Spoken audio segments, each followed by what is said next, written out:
Hello and welcome back to the channel. In this video we're going to be looking at Marvel Legends Spider-Man 2 Doc Ock. Now, next to Marvel Legends Green Goblin from No Way Home, I couldn't believe that Marvel Legends team were finally giving us this movie version of Doc Ock. Now, from my understanding, the suit is a little bit different between how he looks in Spider-Man 2. I don't remember off the top of my head. It's been a while since I watched those movies, but this is how Doc Ock looked in the No Way Home movie. So I'm guessing that it's some kind of rights issue, that's the reason why they had to put Spider-Man 2 title on this release, but it really doesn't matter. I'm just happy that they are finally releasing this live-action version of Doc Ock, and I'm happy that he is now part of my collection. So before we take a look at the figure, let's take a look at the rest of the box. So this is the front. On the top we have Spidey logo, legalese at the bottom, a nice render of the figure on one side, and then a close-up of the figure on the other side. On the back we have another render of the figure that is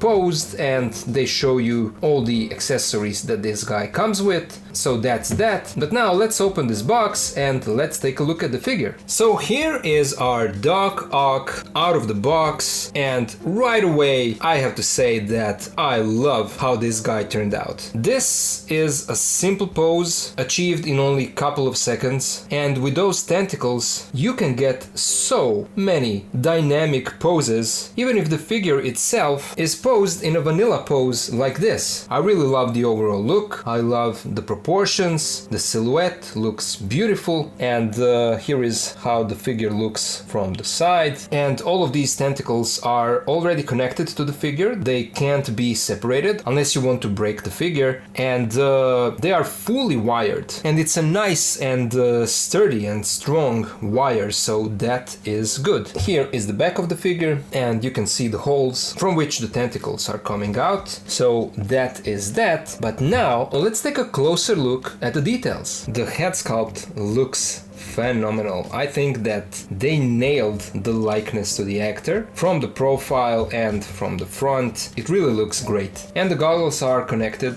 to the head sculpt, so they do move a little bit, but they are not removable as far as I can tell. Through the glasses you can see his eyes, and I mean the flesh tone and the way that the mouth are painted and all the facial features, they really did a beautiful job. Whoever sculpted this did an amazing job. And then the hair sculpt is also really well done. Here is how the hair looks in the back, and then we have his green coat that is made out of a softer plastic, and it's a separate piece. It's really well sculpted. You can see the collar here, and then these buttons, a little bit of asymmetry with this detail here, which is missing on the other side. The wrinkles are also really well done, so that it really looks like the coat is draping down his body. Here is how the back looks. You can see that they sculpted the details around those holes, like the coat is torn and damaged, and that is just a nice attention to details. They didn't have to do that, but they made that extra step that gives this figure that extra, well, movie realistic look. The sleeves are also well done. We have some nicely sculpted details around the wrist, and then the gloves that also have some texture on it and sculpted wrinkles. And then underneath the coat there is another layer, and it's a brown jacket that also looks good. We have these sculpted pockets, and then these lines, and then the connector, or however it's called, and they even sculpted this small detail at the end. The sculpt is sharp and it's nicely painted as well. It has a kind of yellow gold metallic shine, so that looks good. And in the back you can see that the jacket has an opening down here. It doesn't cover the legs, and then it's cut on his back as well. So it's not a full sculpt, but it does the trick. It gives him that layered look. And then underneath all that he has his black shirt, nicely sculpted detail that goes around the neck, and we can see some texture and then sculpted wrinkles. And then there is his belt. It's connected to the figure somewhere on its back, but here in front it does move a little bit. And again, the sculpt is really nice and sharp. We have these engraved lines, and the paint is metallic. And then we have his pants that are also nicely sculpted. There's not much going on them, but that's fine. Here is the back of the leg. And then we have his shoes that are also nicely sculpted. They even sculpted some of the shoelaces, and they even gave some nice sculpt to the bottom of the foot. The colors are toned down. There's nothing that pops out. That's how the suit looks in the movie, so that's accurate. And then these tentacles, as I said, they are fully bendable, and it's a nice and sturdy wire. You will probably need to put some strength into it when you want to adjust them and pose them. They will bend. You just need to play with them a little bit, just so that you can achieve the exact pose that you are looking for. We can also take a look at the claws. They are also nicely sculpted. A lot of all kinds of technical details, parts that are imitating joints, and all kinds of tacky stuff, so that looks really good. And on the other side as well. And then we get that red circle detail in the middle, which is well painted, and it's like that practically on all of these claws. So I love the overall look and how this guy turned out. Now let's take a look at some of his accessories. He comes with two fisted hands that are already on the figure. He also comes with an alternate pair of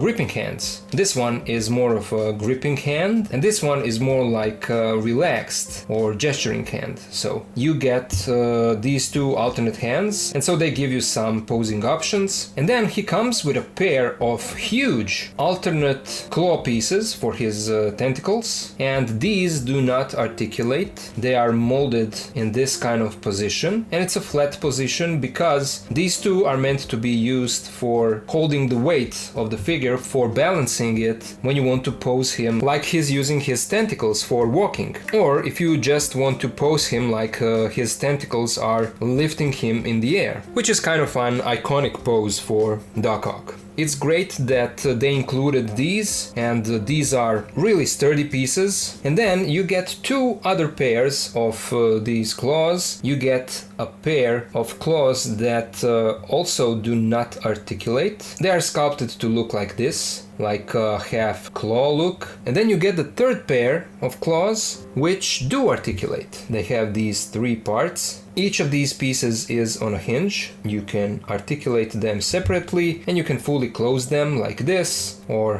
half open them. You get some options, and if you combine everything, you can get this kind of dynamic look where these two claws look the same, but these two can be posed differently. So that gives you a kind of more dynamic look. Now let's take a look at his articulation. The head is on a ball joint, and it has a nice range of movement. It can look down this much, up just slightly. You get a little bit of side to side tilt, and it can rotate 360. Arms move out all the way, and they rotate. It feels like there is a little bit of movement in the shoulder, so I'm not sure if this guy has a butterfly joint. It kind of feels like it does, but if that's the case, it doesn't really do much. There is just a slight movement, so that's that. We do have a bicep swivel, double jointed elbow, and a little bit of swivel in the elbow, swivel in the wrists, and the up and down hinge. For the torso, there is a cut down here behind the belt, and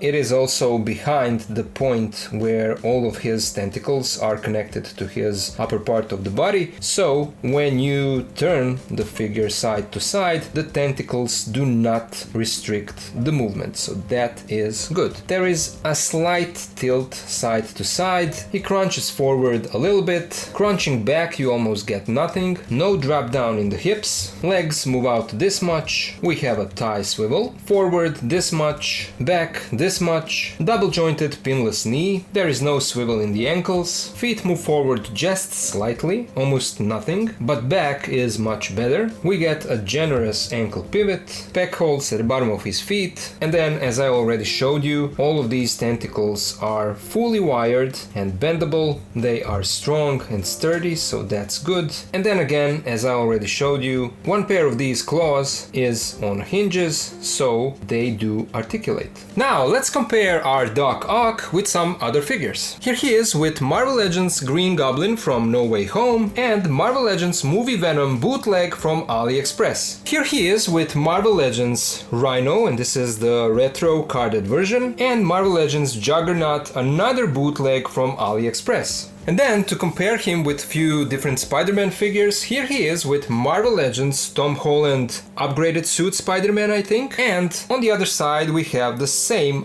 upgraded suit Spider-Man, but the SH Figure Arts version. Here is how he scales with the SH Figure Arts Friendly Neighborhood Spider-Man and the SH Figure Arts The Amazing Spider-Man. Here he is with Marvel Legends Symbiote Suit Spider-Man and the Mafex Classic Suit Spider-Man. And finally, here he is with the Mafex Peter B. Parker and on the other side, Sentinel Peter B. Parker. So overall, I think that this is a phenomenal release. Such a beautiful looking figure, a great representation of the character from the movie. The engineering is great, the way that they designed these tentacles and the way that they implemented the bandy wire, and on top of that, the overall look of the sculpt, the proportions, the silhouette, everything looks really good. And so if you are a Spider-Man fan, either a fan of the new MCU version of Spider-Man or a fan of Sam Raimi's movies, I feel like you should have this in your collection, if you can find it. So those were my thoughts, but now I would like to hear your thoughts. What do you think about this figure? What do you think about the looks? What do you think about those bendy wires? Do you have this guy in your collection or not? Let me know all of that down in the comments. And also I'll be working on a posing video for this guy, so stay tuned for that. Special thank you goes out to my supporters on Patreon. Thank you guys so much for supporting my work and for making it possible for me to continue to make these videos. And of course, to all of you guys out there, thank you all so much for watching my videos. Thank you for being here with me, and I'll see ya